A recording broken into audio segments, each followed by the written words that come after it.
자,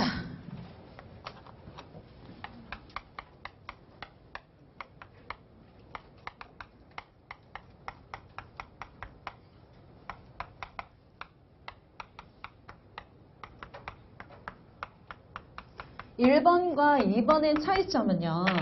여기는 양이 있고요. 얘는 양이 없어요.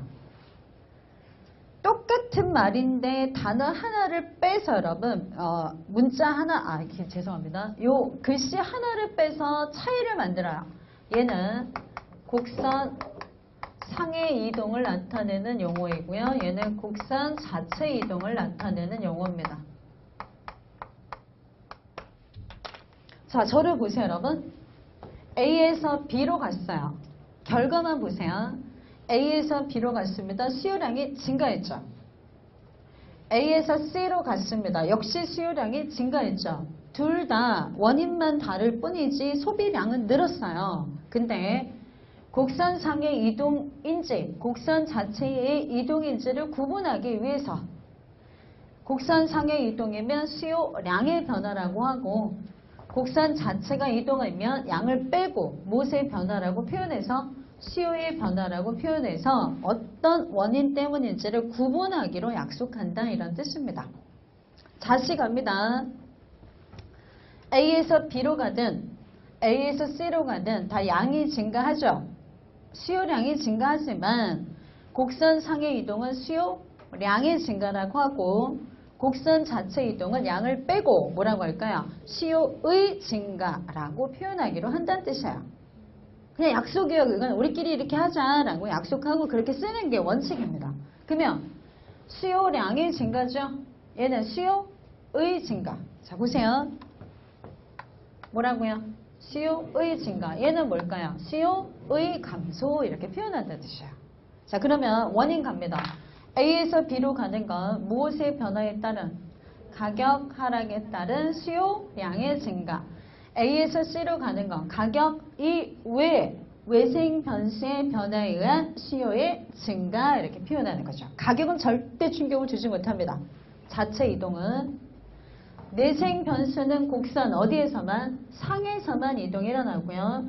자체 이동은 가격 이외 이해 안 돼요, 여러분. 이거 왜 다른 외생 변수가 변하면 곡선 자체 이동 무엇의 변화라고 한다고요? 수요의 변화 이렇게 약속해요.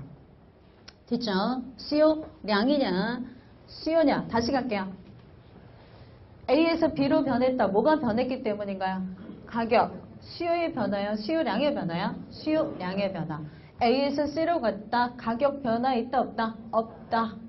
이 외생 변수의 변화다 이렇게 아시면 됩니다. 그래서 수요량의 변화는 원인이 가격이잖아요. 그럼 수요의 변화가 포인트일 거 아닙니까, 여러분? 그 중에 교재를 보시면 30페이지 6번에 동그라미 6번에 1번 수요량의 변화, 수요 곡선상의 이동이 있죠, 여러분?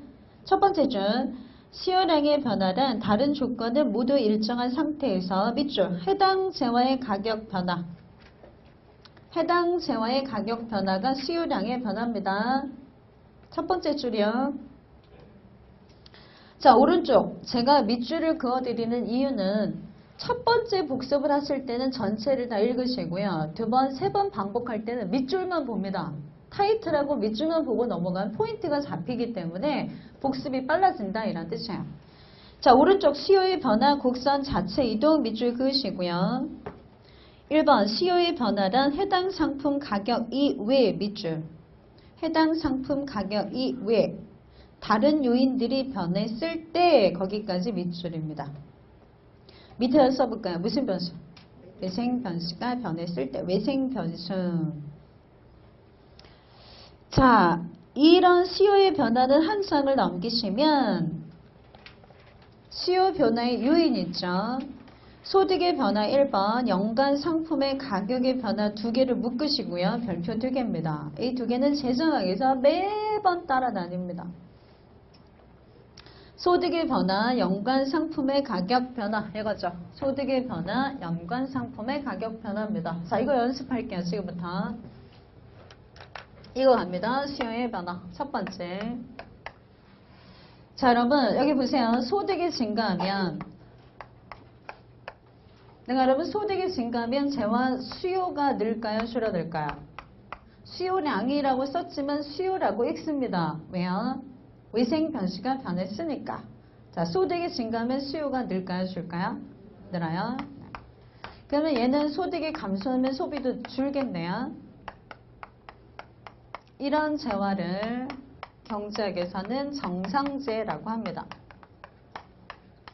그러나 이럴 수도 있다 여러분. 소득이 증가하는데 소비가 줄어들 수도 있어요. 반대로 움직일 수도 있답니다. 그럴 수 있죠 여러분. 예전에는 내가 돈이 없을 때 믹스커피 마셨는데 뭐 돈이 소득 수준이 높아지니까 나는 믹스커피 안 먹고 원두커피만 마셔요. 그러면 원두커피는 더 비싸잖아요. 그러면 믹스커피는 소득이 증가하니까 소비가 줄어드는 재화 아닙니까? 그런 재화 많잖아요. 내가 예전에 돈이 없을 때는 주로 여러분 하루에 한 끼 정도는 꼭 라면을 먹었어. 근데 소득 수준이 높아지니까 라면 안 먹어요. 소득 때문에. 이유가 소득 때문에. 라면이 싫어져서가 아니라 소득이 높아지니까 이제 나는 더 몸에 좋은 음식 섭취로 늘리면서 라면 안 먹어요. 그러면 라면은 무슨 재화? 정상재가 아니라는 거죠. 그런 재화를 열등재다라고 표현합니다. 진짜 중요합니다. 소득과 반대로 움직이는 재화 열등재입니다. 열등재라고 어떤 재화가 정해져 있는 게 아니에요. 소득이 증가할 때 반대로 움직이면 다 열등재입니다. 얘는 소득이 감소하면 소비가 어떻게 될까요? 증가하겠죠. 그래서 통상 여러분 부호를 보세요. 소득의 증가와 소비의 방향이 같아요. 증가, 감소, 같죠? 그럼 플러스 기호를 쓰기로 약속하고요. 반대로 움직이잖아요. 아까 수요의 법칙도 반대로 움직이니까 제가 마이너스 부호 썼죠? 얘도 마이너스. 이 부호의 방향은, 이 부호는 독립 종속 변수가 같은 방향이면 플러스라고 쓰고 반대 방향이면 마이너스라고 썼습니다. 여러분 정상의 반대가 뭐가 있어요? 반대말? 비정상이 있죠. 비정상지 좀 안 예쁘잖아요. 운율도 안 맞죠. 그렇죠. 열등의 반대말이 뭐가 있죠? 그렇죠. 우등제가 있어요. 옛날에 이 표현도 썼었어요. 요새는 일관되게 요거의 반대말 열등제와 정상제라는 표현을 일관되게 씁니다. 정상제에 대응되는 개념 뭐라고요? 열등제. 이렇게 암기해 주셔야 돼요. 대학 다닐 때 여러분 주로 버스 타고 학교 가셨어요? 아니면은 자가용 타고 가셨어요? 버스나 지하철 타고 다니셨죠?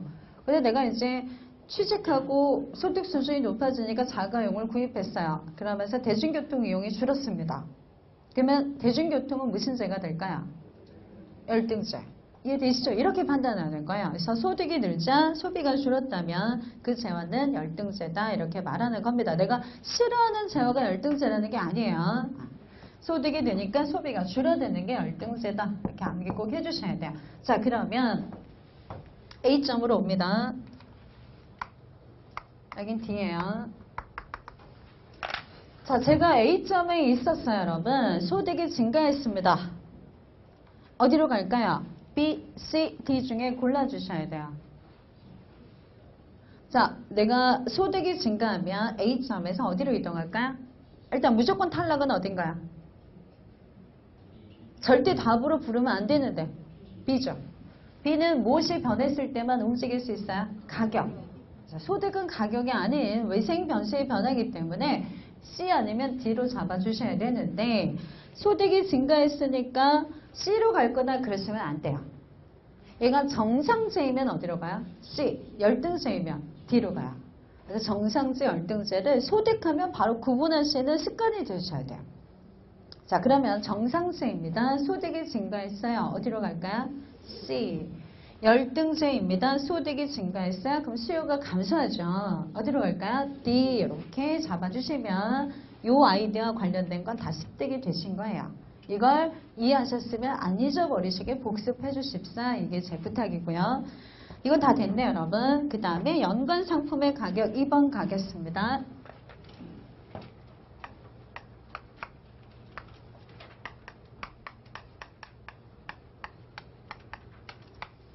이렇게 예를 들어볼까요, 여러분? 여기 콜라, 여기 사이다.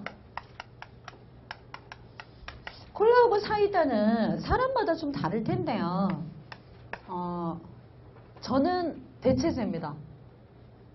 콜라 마시든 사이다 마시든 만족감이 똑같아요. 저는 차이가 없어요. 그러면 어떤 대신해서 재화를 소비하더라도 만족감에 전혀 차이가 없는 재화를 대체제라 그래요. 대체제. 맞죠, 여러분? 대체제.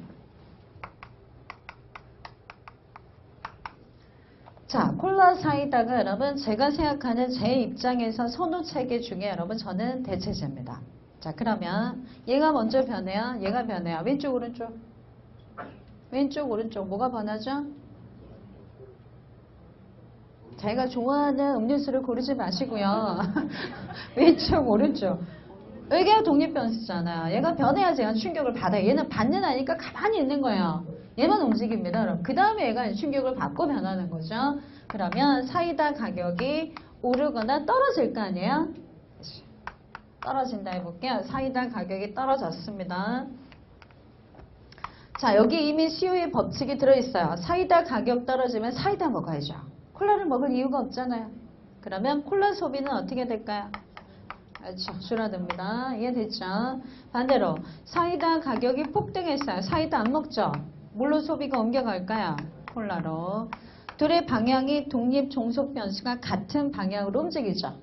그럼 부호가 플러스일까요? 마이너스일까요? 플러스. 이게 대체제입니다, 여러분. 그 다음에 보완제가 있습니다. 밑에다 써야 되는데 공간이 없어서.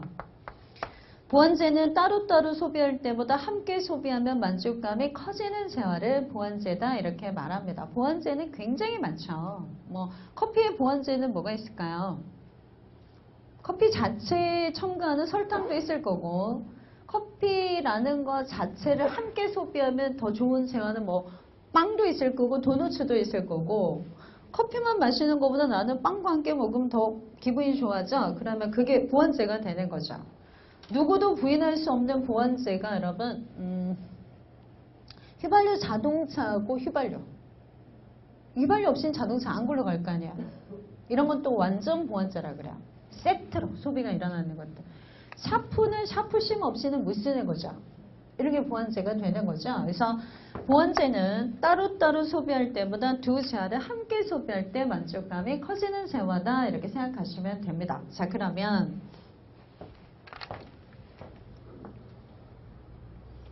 여기 휘발유 자동차로 해볼까? 이건 휘발유 가격이 오르면 휘발유 자동차의 소비는 어떻게 될까요? 줄어들겠죠. 하이브리드로 가야겠죠. 디젤로 가야겠죠. 반대로 움직이는 거죠. 휘발유 가격이 떨어지면 휘발유 자동차의 수요는 어떻게 될까요? 증가하겠죠. 자동차가 별로 마음에 안 드세요?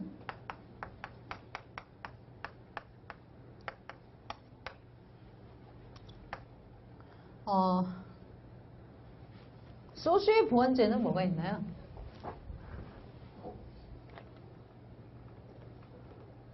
맥주?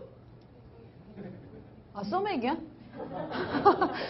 소주 맥주는 대체제도 되고 보완제도 돼서 애매합니다 좀. 삼겹살의 보완제는 뭐가 있을까요? 모든 안주가 소주의 보완제 아닙니까? 그죠? 삼겹살 가격이 폭등하면 소주도 좀 덜 먹죠. 그죠? 삼겹살만 나는 안주로 먹는 사람이야. 보완제야. 이러면 가능하겠죠. 이런 것들.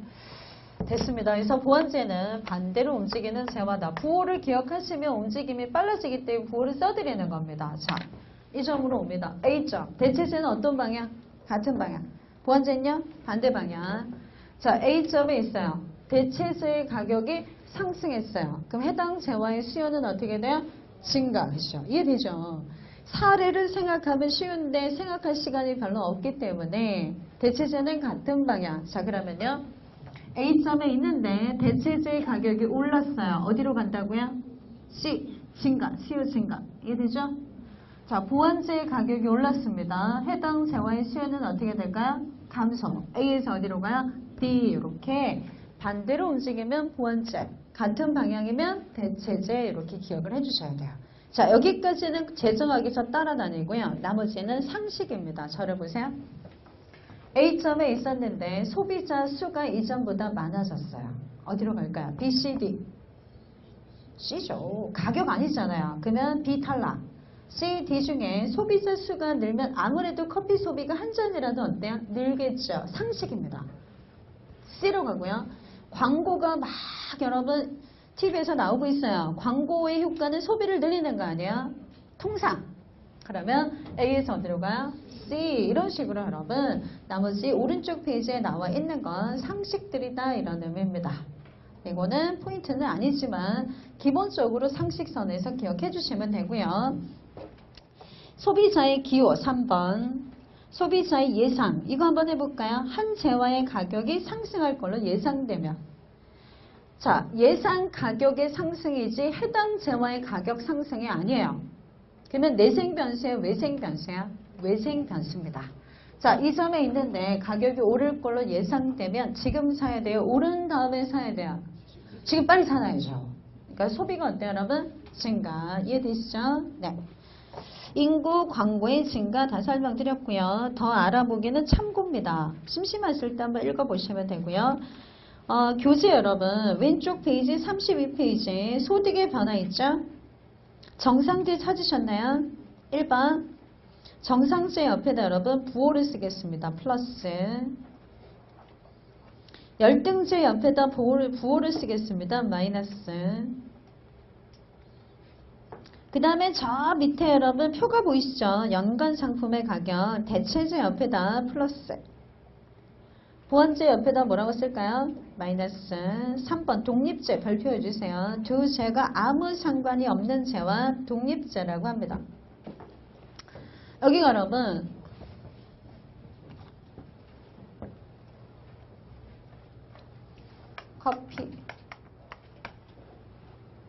커피 수요량입니다.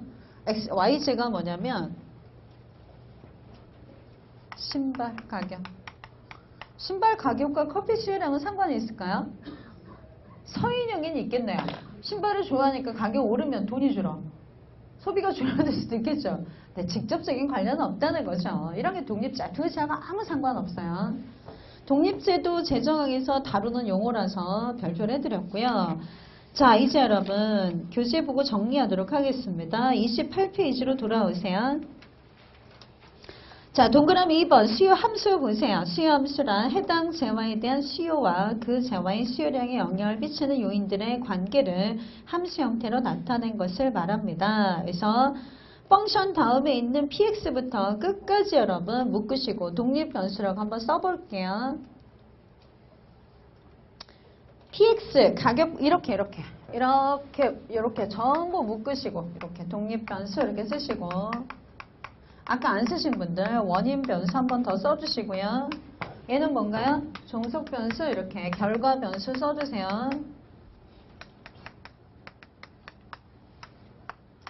네, 경제학은 혼자 공부하려면 힘들어서 제가 설명드리고 교재를 꼭 봐드립니다. 집에 가서 볼 때 빨라져요.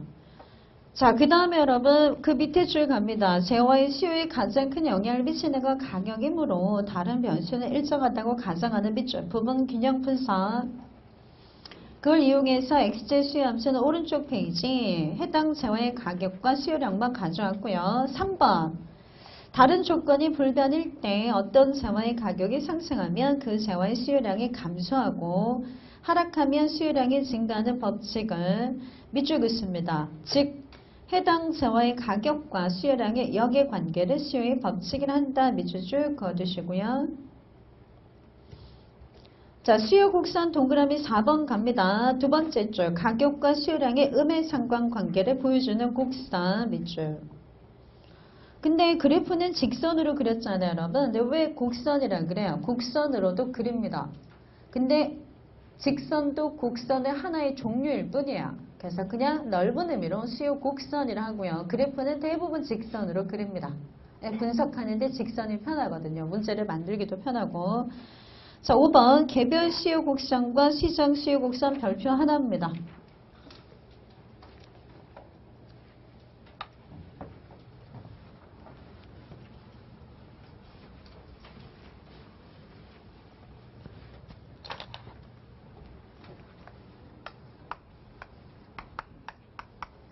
자, 나는 여러분 한 A라는 사람이 시장 가격이 커피가 200원일 때 커피를 몇 잔을 소비했냐면 10잔을 소비했대요. 100원이죠. 300원이네. 300원일 때 10잔을 소비했대요. 근데 A라는 사람의 이 개별 수요 곡선을 알고 싶은 게 아니에요. 커피 시장을 분석하고 싶은 거예요. 우리는 시장. 그러면 커피 시장 전체의 수요를 알고 싶다는 얘기야. 한 사람의 소비량을 알고 싶은 게 아니에요. 그럼 어떻게 해야 됩니까? 경제학자들한테 물어봤더니 뭔가 일반화된 논리를 찾으려면 단순화시키고 거기서 논리를 만들어서 일반화로 확정시켜라 이렇게 얘기를 해요. 그럼 단순화시키는 방법은 경제에 두 사람만 존재한다라고 아주 좁게 범위를 잡습니다. 그러면 누구의 개별 수요 곡선도 있을까요? B.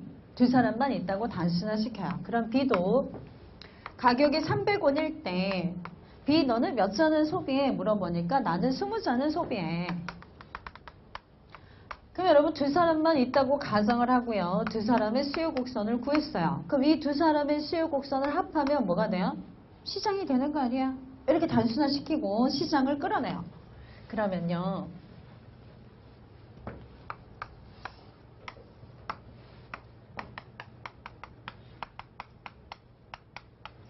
자, 여러분 수요는 가격과 수요량의 합이죠. 근데 가격이 둘 다 직면하는 게 얼마로 똑같아요? 300원으로 똑같아요. 그러니까 직면하는 가격은 똑같은데 더할 이유가 있어요? 없어요? 없어요. 가격은 똑같으니까. 왜 똑같은지는 나중에 배워요. 완전 경쟁 시장은 프라이스 테이커예요. 가격 수용자로 모든 주체들이 행동을 합니다. 그래서 나중에 배우니까 내버려 두시고요. 가격은 똑같은데 뭐가 다르죠? 그렇죠. 수요량이 달라요. 그걸 더한다 이 말이에요. 그러면 동일한 300원의 가격일 때 A 거 100개요 이게? 10개. B 거 20개를 더하면 토탈 몇 개가 될까요? 이렇게 더해주는 거예요. 그래서 시장 수요 곡선이다 라고 말하기로 합니다. 그러면 여러분 시장 수요 곡선은 개별 수요 곡선의 합인데 수직축을 더했나요? 수평축을 더했나요? 수평축을 더했기 때문에 수평합이다 이렇게 표현합니다. 그래서 수평합이라는 말은 수평축에 있는 값을 더했다 이렇게 생각하시면 돼요. 그래서 시장 수요 곡선은 30페이지에 갑니다 여러분. 시장이 어떻게 움직이는지를 분석하기 위해 시장 수요 곡선을 도출하는데 밑줄입니다. 시장 수요 곡선은 개별 수요 곡선의 수평적 합 거기까지 밑줄. 수평적 합이란 가격의 가격 수준에서 모든 소비자의 밑줄 개별 수요량을 합하는 것을 의미합니다. 그러니까 당연히 여러분 개별 수요 곡선보다 시장 수요 곡선은 완만하겠죠. 양이 늘어나니까. 이런 걸 나중에 가면 탄력적이다 이렇게 표현합니다. 그럼 저를 보세요.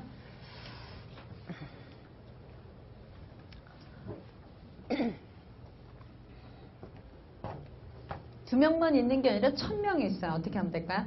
1000명 걸 수평합한다 이렇게 확장하면 논리 끝 이렇게 정리합니다. 그래서 시장의 수요는 개별 수요를 수평합한다 이렇게 아셔야 돼요. 자, 그럼 질문 갈게요.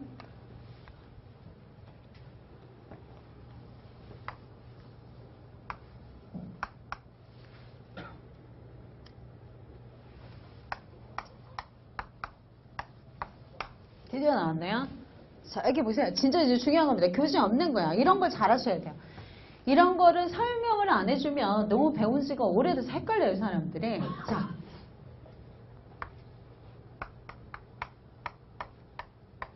이게 수렴수잖아요, 여러분. 같은 재화니까 첨자 생략.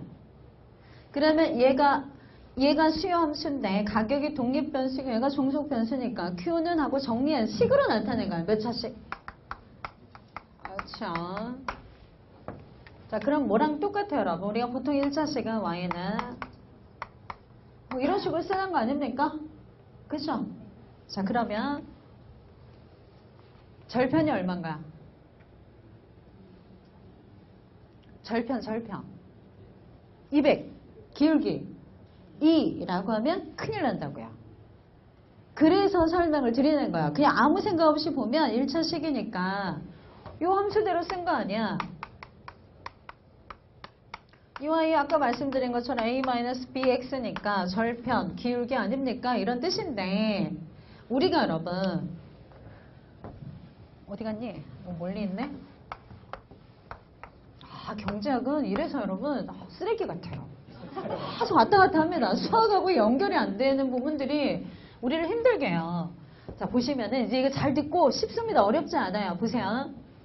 독립변수, 종속변수가 바뀌었어요. 얘가 원래 독립변수여야 되는데 독립변수가 이 자리로 떡하니 와 있고 얘가 종속변수니까 읽을 때 가격이 변하면 얘가 변해요. 이렇게 읽으시면 되고 그러면 식을 주면 그래프로 그릴 수 있어야 될 거 아니야. 우리 재정학은 이걸 알아야지만 계산 문제를 풀고 논리를 전개할 수 있습니다. 여러분. 그러면 그래프를 그릴 때는 이런 걸 우리가 수요 함수라고 합니다. 그래프 그릴 시에 다시 수학으로 돌아갑니다. 수학은 여러분 그래프를 그릴 때 절편과 기울기를 잡아야 되잖아요. 그러면 뭘로 정리하죠? y축에 있는 값으로 정리하죠. y는 하고 정리하는 거 아니에요? 그 말 이해되시죠? 수학으로 돌아갑니다. 그러면 y는 제가 a-bx라고 썼다면 얘가 뭐라고요? 그렇죠. 얘가 뭐라고요? 그렇죠. 그러면 얘도 무슨 축에 있는 걸로 정리해요? P는 하고 정리를 하신 다음에 P는 하고 정리한 거잖아요, 여러분. Y축에 있는 걸로 정리하는 게 P는 하고 정리한다는 뜻이에요. 그 다음에 나타난 절편과 기울기가 우리가 알고 있는 이론과 똑같다 이런 뜻입니다. 제 말 이해되세요? 다시 갑니다. 함수가 Q는 하고 주어지면 얘를 수요함수라고 읽고 절편과 기울기를 찾아서 그래프를 그리려면 뭘로 바꾸라고요? P는 하고 정리하셔야 된다 이 말이야. 그럼 정리 한번 해볼까요? 정리하는데 또 못해. 정리를 못해. 큰일 나요. 자, 그럼 요분이 여기 넘어가는 거 아니에요, 여러분? 요거 앞에를 없애야 될 거 아니야? 그럼 양변에 뭘 곱해요? 2분의 1을 곱하셔야죠. 그죠? 그럼 여기다 2분의 1 곱하면 몇이 될까요? 100. 반띵하는 거 아니야? 그 다음에 여러분 2분하고 요분을 자리를 바꾸는 거죠. 이거 여기로 가고 얘가 여기로 오면 되는 거 아니에요? 얘는 그대로 있고. 그러니까 수렴수는 P로 바꾸면 간단해요. 얘를 그대로 놔두고 이 둘은 어떻게 여러분? 자리만 바꾸고 이 앞에 있는 값에 뭘 쳐요? 역수를 곱해주면 돼요. 그럼 이 앞이 사라질 거 아니에요? 그래서 P가 됐죠? 그 여기에 뭘 곱해요 여러분? 이거 역수니까 얼마? 2분의 1. 이해되셨나요? 네? 이거 연습하셔야 돼요. 이게 잘 안 되지. 처음에 잘 안 됩니다. 오랜만에 하면. 자, 그럼 얘가 이름이 뭐라고요? 절편. 얘가 이름이 뭐죠? 기울기가 됩니다. 이제 절편과 기울기를 말할 수가 있게 됐어요. 이걸로는 말 못해요. 됐죠? 그러면 절편이 얼마라고요? 얘 왜 지워졌어? 절편이 얼마라고요? 그려봅니다. 기울기는 몇이라고요? 2분의 1이니까 2분의 1이 되려면 여기가 2배가 돼야죠. 그쵸? 그럼 여기 몇이 돼야 돼요? 이해되시죠? 이렇게 그려줄 줄 아셔야 됩니다. 절편이 얼마라고요? 100. 기울기는 밑변분의 높이 200분의 100이니까 몇이죠? 2분의 1 이렇게 그릴 줄 아셔야 돼요. 되죠? 자, 중요한 걸 말씀드렸어요. 조건 불문하고 그래프를 그리시오 그러면 여러분이 그리고 있는 그래프에 무슨 축에 있는 값으로 는 하고 정리하셔야 돼요. Y축. 무조건 가격으로 정리하셔야 됩니다. 수요 곡선이든 공급 곡선이든 똑같아요. 자, 30페이지 여러분 더 알아보기 봅니다. 이제 응용 들어갈게요.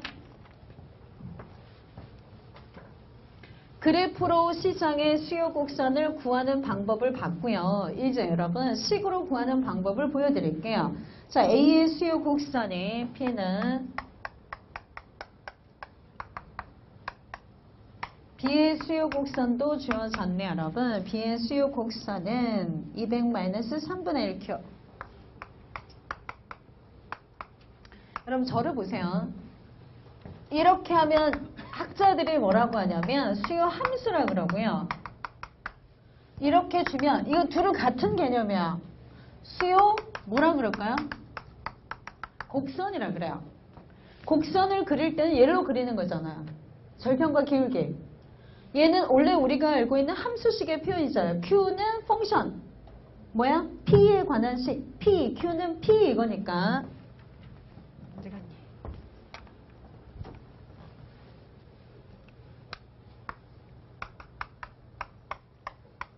이해되죠, 여러분?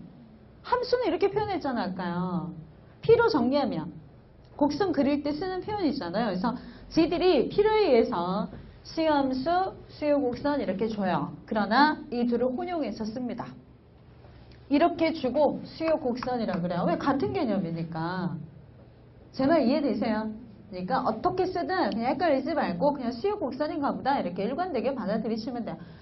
명확하게는 이렇게 쓰는 게 맞는데 둘이 같은 개념이니까 얘를 주고 얘를 쓰기도 한다고요. 지들 맘이에요. 이렇게 주고 이렇게 쓰기도 해요, 여러분. 지 맘이니까 구분하는데 의미는 없다고요.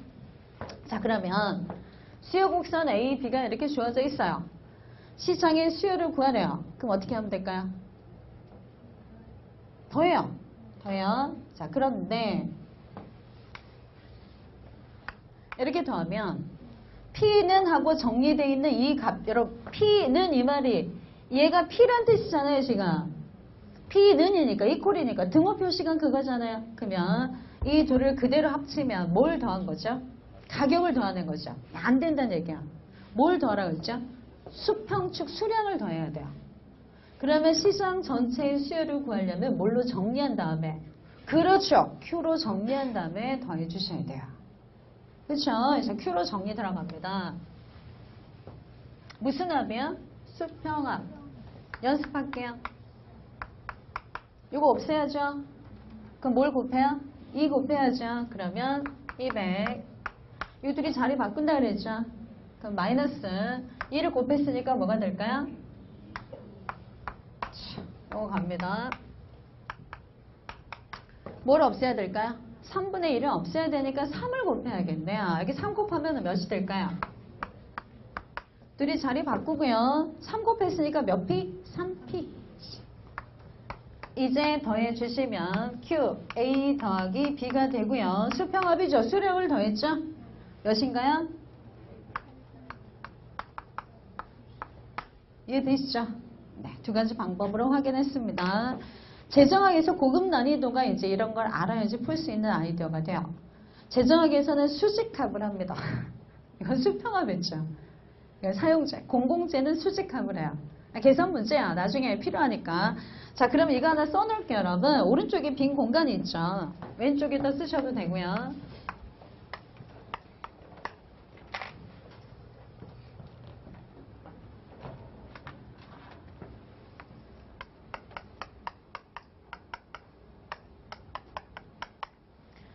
경제학이든 재정학이든 여러분 수평합이잖아요. 수평축을 합산한다는 뜻이에요. 그게 뭘까요? Q. Q로 정리 후 더한다는 뜻입니다. 이해되세요? 저 쓸게요. Q로 정리 후 더함. 여러분 Q로 정리 후 더함이라는 건 Q는 하고 더한다 이런 뜻이에요. 식을 Q는 하고 바꾼 다음에 이건 무슨 합일까요? 수식합이죠. 그렇죠? 이게 수평합. 이건 수식합. 수직축에 있는 변수로 는 하고 정리한 다음에 더합니다. 우리 수요 곡선에서는 수직축에 있는 게 뭔가요? P. 그렇죠. P로 정리 후 더함.